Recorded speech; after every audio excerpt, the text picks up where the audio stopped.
A warm welcome to the Steinberg headquarters and to the official preview of Nuendo 12, the upcoming major release, including more than 50 new features and improvements.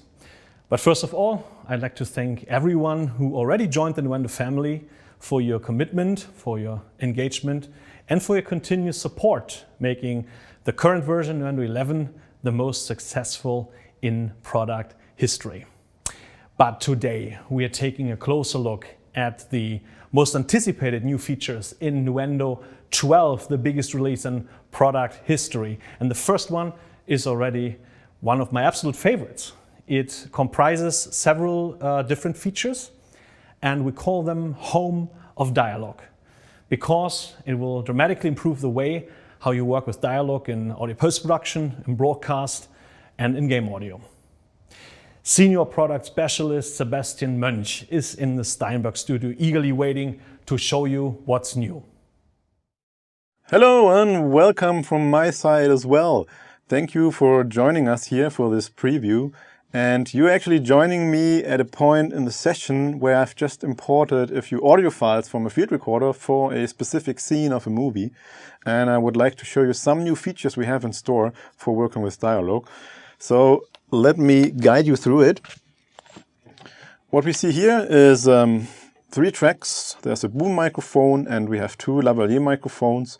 And the first thing I would like to do is that I would like to align these in time. Because as you can see right now, because there are 3 microphones recording in the same room, these are not in sync. And we can also listen to it, so you will hear it will sound slightly odd. Not this time. What do you mean? Well, for one thing, there's no bodies. So it sounds a little bit like an announcement in a high school cafeteria, but we're going to fix that in just a few seconds. And we used to have audio alignment in Nuendo before, but we've dramatically improved it, and I will show you how. So let me select a few of the audio events we have right here. For demonstration purposes, I'm only going to select 4 of them, but of course you can select many more.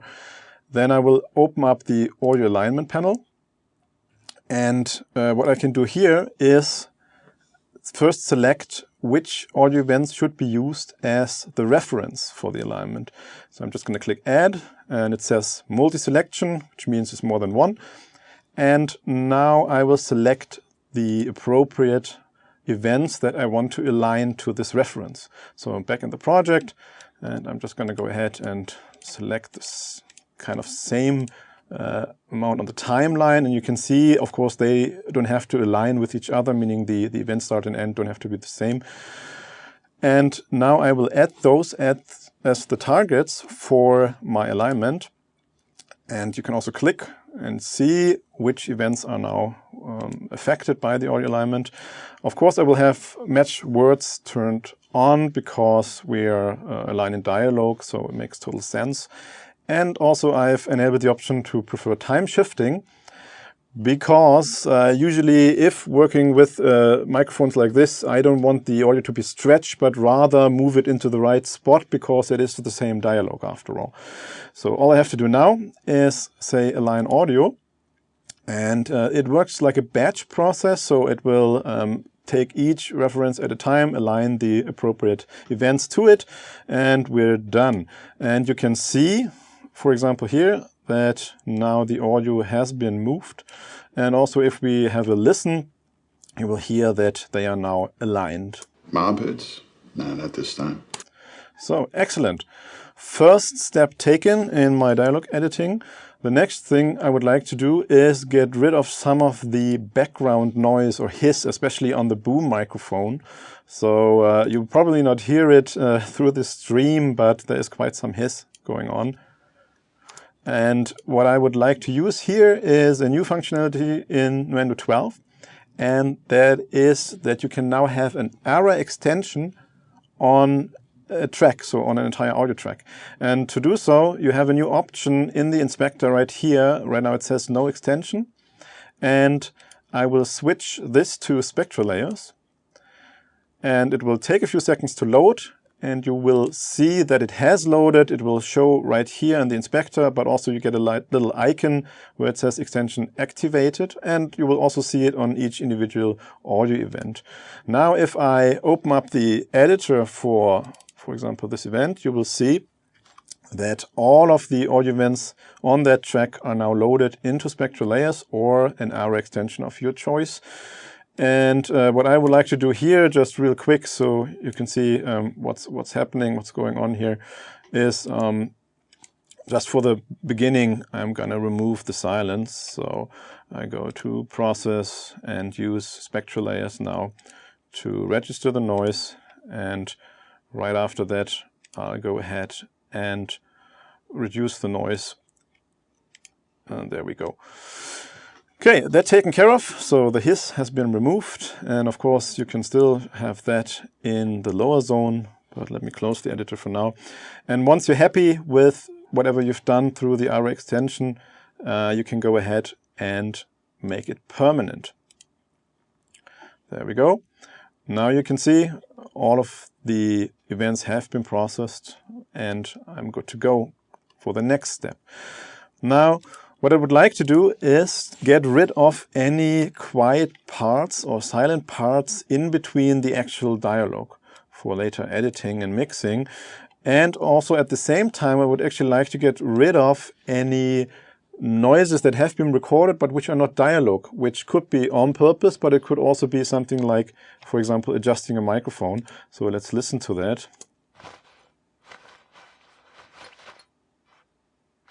So it could be things like this, or a pen dropping, or maybe even some things you recorded on purpose. Now, there used to be a function already which could detect silence in Nuendo, but we've greatly improved it. So let's go ahead. Again, I'm going to select just a couple of events, and then I go to Audio and Advanced, and then say Detect Silence. And of course, you could also assign a key command to it. And this is what it looks like. And this is the behavior that you already know. So this is not yet the new behavior, but I'm going to show you. So it used to work like this, that you would use a peak level, and anything going above the threshold would basically trigger the beginning of a new event, as you can see up here. And that is okay if you only have dialogue. So these guys just... But if we have other noises in between, those will also be included, and you would still have them on your track even after you stripped the silence. Now, I said we greatly improved it, and we did, because we have introduced an algorithm which can actually detect spoken word in your audio signal. So I switch over to dialogue. What it does, it analyzes the audio events and looks for the parts where there's actually dialogue. And you can see up here also in the preview that now the microphone adjustment noises, they are not included anymore, even if they would be above a threshold. But I'm only left with the dialogue that I want to keep. And I could also say mute gaps right here, so I would only hear what would be left after I'm done with the silence detection. So these guys just disappeared. So that's all that's left from that audio event. Now there are a few options you can set, of course, but I'm just going to go ahead and say process all selected events and go ahead and do that.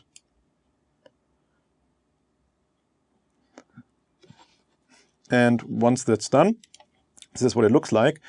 Just to save a little bit of time, I have a version where we have everything detected and stripped of silence. This is then basically looks for the entire track. Now we are almost ready to move on, but let me show you a problem on one of the other tracks. If we have a listen there and also have a look actually. So that microphone is a lavalier microphone, and there's a problem, as you will hear. So these guys just disappeared. Yeah, on that stretch of road right above Aromatic. You know it? So that was not the stream or your speakers or headphones. That was actually recorded. But I think this is kind of beyond fixing. So what I'm going to do, luckily I found another take of the same scene with the same dialogue. So I'm going to go ahead and replace that and just move it into the right spot. And now let's have a listen and especially have a look, because we still have another problem to fix now. So let's have a look at the video. Yeah, on that stretch of road right above El Matador. You know it? And as you can see, of course, now this dialogue from another take is not in sync with the picture. But not to worry, there's something I would like to show you. So I'm going to go ahead and zoom right in on this audio event. And I'm going to use a new function, which you'll find, it's actually a new tool right up here in the project window. And you find it under Free Warp. So this is the Free Warp tool. It's new in Nuendo 12. And what I will do now is I will adjust or warp the audio so that it matches the picture. And to help me a little bit with that, I have enabled use video follows edit mode, so I can also see in the picture, so the picture will follow along. Free Warp tool works very simple. You can go ahead with just a click and add warp anchors any place you want them to be. So I'm just going to go ahead and start and drag this audio, see, try and kind of match it to what's going on screen. Maybe like so. Let's have a listen, see how far we got. Yeah, on that stretch of road right above El Matador. Yeah, it's kind of close. Definitely I could use that and continue with that. Now, what I would also like to mention, you might have noticed, is that if I select an event, it will now appear inverted, and that's actually a preference that you can set. And you'll find it, just so you can see where it is, you'll find it in the event display, the preferences. And this is the behavior that you also know. So you have this highlighted border. But if you're like me, maybe you want it to be more obvious what you're actually working on, then just disable this option and you have an inverted display of the waveform. Okay, that's it for the first part of dialogue. And now let's hear what Timo has to say. Thank you, Sebastian. The next part is an ideal complement to the previous topic, as it deals with language dubbing. Now, language dubbing is a worldwide growing segment, and Nuendo has always been strong in that field due to its fully integrated ADR solution. And here we have some good news for you as well. Thank you, Timo. Now, in the second part of the dialogue demo, I would like to show you how to work with scripts. And the first workflow I would like to show you involves a TTAL file. And TTAL stands for Time Text Authoring Lineage and is a file script format that is developed by Netflix. And because this is a Netflix movie, I also have a TTAL file for it. So let's go to File, Import, and then go to TTAL. And this is the correct file. And what you're presented with are the import options. Now, of course, the frame rate has to match, the language is indicated, and also we can map attributes from the TTAL file to marker attributes in Nuendo, which of course is the dialogue. So I'm just going to say OK, and I'm presented with a new marker track, which includes all the TTAL events from the TTAL file. So if we have a look at the marker window, we can also see them right here. And since we have so many markers in the project right now, let me also talk a little bit about the new features we have regarding markers in Nuendo. And the first one I would like to show you is called Sync Selection. What it allows you to do is you can now select a marker in the project window, and this marker will also be selected in the marker window. And of course it works the other way around. So you can also select in the marker list and it will then be selected in the project.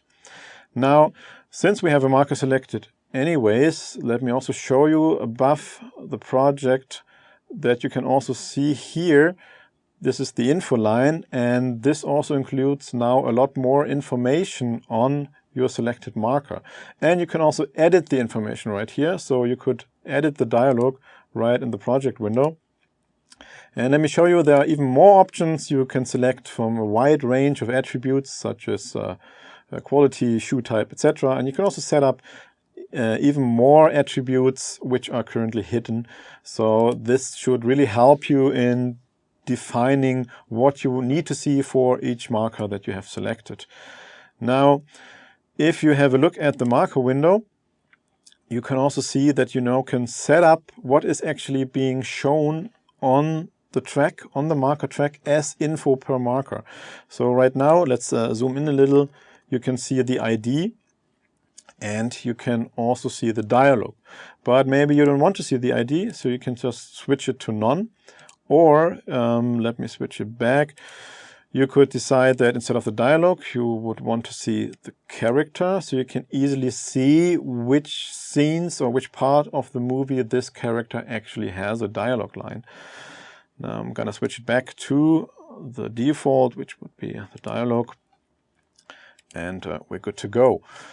Now I would like to filter this marker list, so to get ready to record the first character, which is Captain Forster. So I just go ahead and click on this little down arrow right here, and I could now make a manual selection. I could also say deselect all and then select Captain Forster as the character. And you can see that this marker list is updated in real time, so you can instantly see what the filtering will do to your marker list. I'm going to close that. Let's use another option. We have another information we have from the detail file, which is if the event is on screen. So again, I'm just going to disable this, so we can only see the on-screen events.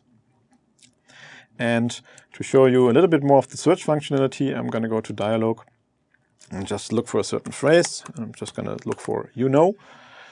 And you can see, okay, these are the dialogue lines where Captain Forster is on screen and says "you know." Now we would be ready for recording or for language dubbing. So this is the detail import workflow. Let me show you that you can also export the detail file. And it looks like this. So the frame rate is of course the same. If this was a German language dubbing, I would set this to DE. And the original language would then be English. And the detail events are on the detail events marker track. There are also detail lip events, which means lip syncing events. They could have been included in the original detail file, but also you can create these if you create a marker track and include position markers, then this will be lip sync events. Now attribute mapping is correct for this, so I can now export the detail file and send it further down the pipeline. But what if you're not working with detail files? Let's have a look at another workflow. And for that, I'm going to remove this track and come back to what we worked on before, which is the boom microphone, if you remember. And we've got rid of the silent part in between. And what I would like to do now is use those audio events and create markers from these. So I'm just going to go ahead and say select all events and then go to project and say create markers from events. And of course I want cycle markers, this being dialogue, and I want them on a new marker track, and which means if there are markers right next to each other, it's probably one dialogue line anyway, so I want one marker for that. And you can map a few attributes to the markers, which makes it easier to later, for example, reference where this original audio actually came from. And now I will say add markers. So I get another marker track with all the markers that were now created from those individual audio events. So we can see them in the marker window right here. And I could now go ahead and manually enter the dialog for the markers, for example. But I would like to show you even another workflow. And for that, I will actually open up another project. Let's have a look. And this is a movie called Accidents Happen, which is a nice title, I think. And what I would like to show you with that is that with Nuendo 12, we're also introducing a brand new ADR API, which allows third-party applications to actually interact with the marker system, the ADR system of Nuendo. And just so you get a brief impression of what it looks like, I'm using EdiQ to interact with my Nuendo project. So imagine you have created the markers from the audio events. Now you want to fill them with actual dialogue information, and you have a PDF script. So I can now interact via EdiQ with this Nuendo project. I'm just going to open up the production, and today we are recording for clarity. And now those two are connected. You can see here by the little icon, Nuendo control. And I can now select markers in the Nuendo marker window, or say I get a marker from Nuendo and it will be displayed in the project interface of EdiQ. And this way I can start filling up all of these cues with the text. And let me show you what EdiQ actually does. So what it can do, it analyzes a PDF, and it can break down this PDF into all the individual cues, including scene information, character information. And now this information you can then forward, so to say, to the markers of the Nuendo project. And of course it works both ways, so you can also correct something and then get the marker, and this way you can basically quickly fill all the cues with the information from a PDF script, going through EdiQ via the ADR API into Nuendo. And it also works the other way around. So if you want to create, for example, a PDF file to be sent to an artist or an actress for rehearsal, you can also do that and send all the information that you have in Nuendo to EdiQ and create a PDF from that. And let me show you an even quicker workflow if you have an EdiQ PDF file. Now an EdiQ PDF also includes information on the cues. So it looks like this. So right here you can see we have cues information. This is for one actor. And I'm actually going to show you in a blank Nuendo project. So let me just open up a blank project and activate it. So we have nothing in here, but we have the PDF file, the EdiQ PDF file. And what I'm going to do now is actually drag this PDF file into my project. Here we go. Now it's open. And now I can use EdiQ via file, send to Nuendo project. And what will happen is that now all the information that is in this PDF file will be pushed to Nuendo. You can see production info, scene number, and of course all the cues. So all the information that you just saw from the PDF is now available in Nuendo in the marker window, and you're basically good to go for ADR or language dubbing. Okay, that's it from my side regarding dialogue. So let's hear what Timo has to say. Thank you very much, Sebastian. Now let's move on to immersive sound mixing. Nuendo 11 introduced the most powerful integrated mixing environment for Dolby Atmos, and Nuendo 12 continues to provide the most comprehensive feature set available in any DAW. Nuendo 12 not only comes with improvement in this area, but also with a revolutionary new binaural headphone monitoring system, including more than 350 headphone profiles. Enjoy. Thanks again, Timo. Okay, now back to Nuendo. I would like to show you a new feature that we have introduced, which has to do with setting up a project for Atmos mixing.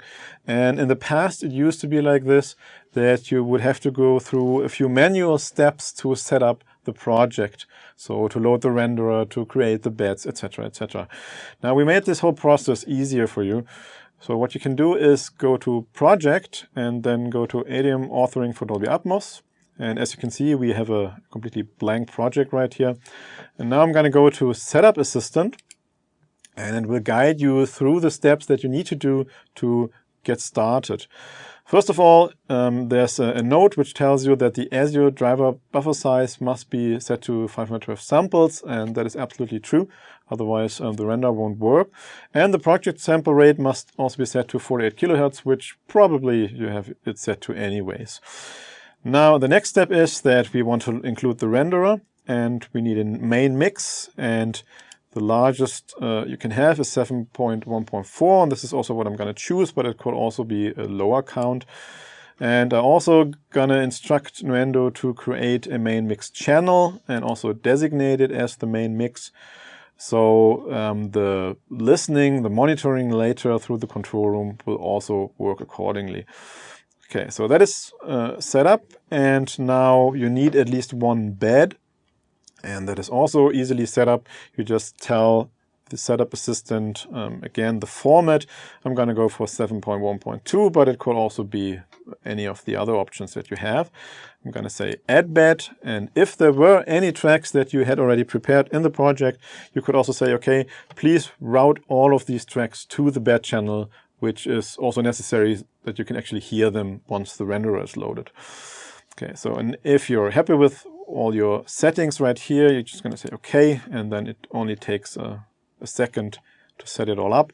And you can see we now have the bed right here, the one bed that has been created. And let me briefly show you, if we have a look at the mix console, then we now have a 7.1.4 bus, and in the bus the renderer for Dolby Atmos is actually loaded, and you're good to go from there. So happy Dolby Atmos mixing. To show you some of the other improvements that we have made, I'm actually gonna go back to our Meridian movie. So I'm gonna activate this project, and it will take a moment to load. But what I can also show you already is one of the changes that we have made in the renderer for Dolby Atmos in Nuendo 12. As you can see here, the upper section of the renderer, we now have a proper loudness measurement built in. And you find all the parameters that you would expect, such as short-term measurement, momentary with a max value as well. You see the loudness range, there's an integrated value, and you can also see a dialogue gated integrated value. And if you play the movie, which I'm going to do, I'm just going to turn off the sound for a moment. You can see that it will also show you the amount of dialogue that is detected in your audio. So you can see that right here, along with, of course, a true peak measurement. Now, there's another thing that we have changed in the renderer, and you'll find it in the downmix section. And you can see I can now switch it to binaural. So great, now you can also listen to your Dolby Atmos mix on headphones with binaural encoding. And by the way, this is the same renderer as the one that is in Dolby. It is from Dolby. So this is exactly how it would sound like, and you can also use that as a reference for while you're mixing to decide whether it also works binaurally on headphones. So let's have a quick listen what it sounds like. But like she's from some other time, some other place. He looks back at the weather because it's getting worse and worse. He decides to hightail it out of there. And what you might have also noticed down here in the object view, you can now see the object numbers as well. So if you click on one of the objects, it will also indicate which object is basically playing, and also you can see what's going on right there. So let's have a look at this scene. And there's a guy who's on top of that rock. He's just like looking all over the rock as if he's... Now, that's great. Binaural is great, but we thought we can make that even better. So let me introduce you to a new plugin that we've built into Nuendo 12. And it makes sense to load that on your headphones output channel, whatever your routing might be. I'm using the control room, and I'm using the control room phones out for that. So this is where I will load it as an insert. And this plugin is called Headphones Match. So what it does is what you probably already expect. It has a correction for your headphones. And amazingly, we're including 387 headphones with the launch from 100 manufacturers, and we're using more than 500 frequency points per correction curve. So let's see, I'm using the Sennheiser HD650 here. So I'm just gonna search for these. There we are, Sennheiser HD650. And you will see the correction curve right here. Right now it is set to limit the frequency correction to 6 dB. This is so to make sure that your phone's output is not distorting. But if you have enough headroom, I would certainly recommend that you turn this option off so you get the full correction curve. You can also decide if it should be fully corrected or overcorrected if you'd prefer that. But if you leave it at 100%, then it is exactly how it should be. Now, you can show the curve, the measured curve of the headphones, the frequency response of the headphones right here. And you can also decide what the target should be. Right now it's set to calibration, so it will sound linear. Let's have a listen. But like she's from some other time, some other place. So great if you have the same headphones as I do right now. But you can also switch it to different calibration profiles. Could be diffuse field, free field. We also included basically two Harman curves. One is for in-ear headphones, the other one is for over-ear headphones. And you can have the correction with or without the bass part of the correction curve, depending on what you prefer. Let me switch it back to linear. And of course, which curve you use here, this is of course up to the use case and also what you personally prefer to listen to. Now you can also set that to simulation, which allows you to simulate the frequency response of another pair of headphones. So that could also be an option right here. Okay, so now to sum it up, you now have the option to have a binaural down mix in the renderer, the Dolby Atmos renderer in Nuendo, and you have headphones matched to actually correct for the frequency response of your headphones, the ones that you're using. So you have a smooth experience while you're mixing binaurally using Dolby Atmos. There's another feature I would like to mention, just in case you're working with 5.1 and you're creating down mixes of 5.1. Now we have an option right here that allows you in MixConvert version 6 to also create a down mix, a stereo down mix, using prepare it for Dolby Pro Logic 2, which means you can have a mix with left total and right total, and all the parameters are adjusted accordingly, and also the phase shift is applied. So there you go. If you need that for your workflow, left total, right total is now included in Nuendo 12, as well as a down mix option. Okay. That's it, what I wanted to show you for immersive. So one more time, let's see what Timo has to say. A new Nuendo release wouldn't be a Nuendo release without features for sound design and metering. Now let's have a look what Nuendo delivers on that end. Thank you once again, Timo. So for the last part, I would like to show you a few of the other functions that are new in Nuendo 12, and this time focusing a little bit more on sound editing and also sound design.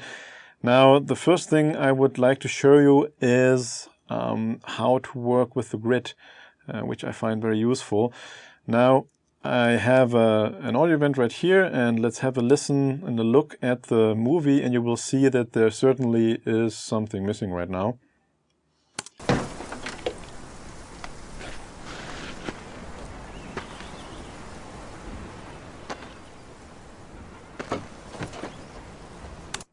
So as you saw and heard, Captain Forster opens the door, but there's no particular sound assigned to that. So what I'm going to do is I have a car door opening sound right here, and I would like to align it to the movie. Now I've set the grid to 1 second, so I can kind of roughly get it into the right direction, the right point, and I'm just going to drop it there. And now the new feature is that I can go ahead and use the nudge commands to move this sound event back and forth so I can find the right spot. And what I can do here is I can unlink it from the grid and set it to, for example, 1 frame. So again, if I use the mouse, it's 1 second precise to 1 second, moving it around 1 second. And if I use the key commands, I can now nudge it by frame, so I can really have a look at the hand and see when the hand actually starts to open the door. So let's say right about here, and use the nudge key commands to kind of, you know, zoom in. Now let's have a listen. One more time. Seems about right. Now another new feature I would like to show you has to do with changing the length of events that have fades. Now let's say we want to have a fade out right here. It should kind of start right after the second audio event we have in the file right here. Now if I normally would now go ahead and size this event, you can see that if I move it, it will of course move the entire fade with it, which would then kind of you know, start to fade out a little bit too soon, because it would be already in the second audio event right here. But there's a new option, and let me show you where to find it to set it up. If you go to the preferences and under editing, under tool modifiers, you now find an option, size objects, and there's an option called size with fade, and I've set it up to control an option. Now the way it works, if I just use if I size the event like this, then it's the old behavior. If I now hold control and option, then it's the new behavior. And you can see I can size the event, and the fade length will be changed, but the fade start for the fade out, as you can see, is not changed. So this is exactly what I need for this particular workflow right here. Okay. Another thing I would like to mention is if we open up the sample editor, that we now have the option to use clip-based zoom, and that can be very handy, especially if you're editing a lot of audio files or work in sound design, etc. Now this is a very short event, so I have the zoom level set so I can work with that. But let's have a look at another audio event. For example, this is a whole bed right here, and of course it stretches across many minutes actually. Now because I have clip-based zoom, Nuendo will remember this zoom setting for this particular audio event, and if I go back to the other one, it will remember the setting for this event. So it's easy to go back and forth and have the zoom settings appropriate for each individual event actually. Okay, now another thing I would like to show you, and to have a little bit of fun here, is I have something prepared for the beginning of this movie. So if we have a look at that, now there is of course music playing. So let's have a quick listen to that.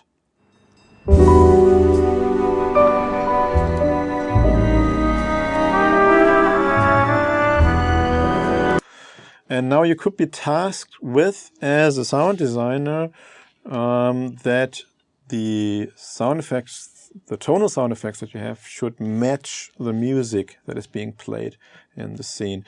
And there's a feature that can help you with that. I have a steam locomotive right here that's supposed to be playing in the background. It's outside. It's a train station outside. Now, I would like to have the whistle of that steam locomotive actually match what is going on in the music. And the way it's going to work is the following. I'm just going to select a part of the music. And now go ahead and say create chord events. It will analyze the audio, it will analyze the music, and create a chord track, if there is none already, and place the chords there. So now we know that this music ends on an E major chord, but I don't actually have to remember that. I can just go ahead and open the sample editor and go to Very Audio and say Edit Very Audio, and I'm going to say I'm going to use the chord track and I want to match the chord, so this E major chord. I'm going to show the scale so you can see, because it's an E major, of course you're only left with E and a G sharp and a B. and I can snap the pitch editing. Let me just reduce the preview volume a little bit, and now drag the whistle to where it could be. And now we have a listen. This whistle is now basically in tune with the music. With the big rock. That's right. I'll make it. Excellent. So this is where the music stops. And this is now in tune with the music. Okay, this is just a little thing I wanted to show you. Now let's have a look at some of the other new features. And I would like to draw your attention to the Supervision plugin, because we've included a few new meters in there. And the first one you can see right here is a VU meter, which you can also set to other scales if you like. And we are also including a new meter for measuring the equivalent continuous sound level with A weighting. We already had M weighting before, now also with A weighting. There's also a spectrum keyboard, which can show you on a keyboard basically what is being played.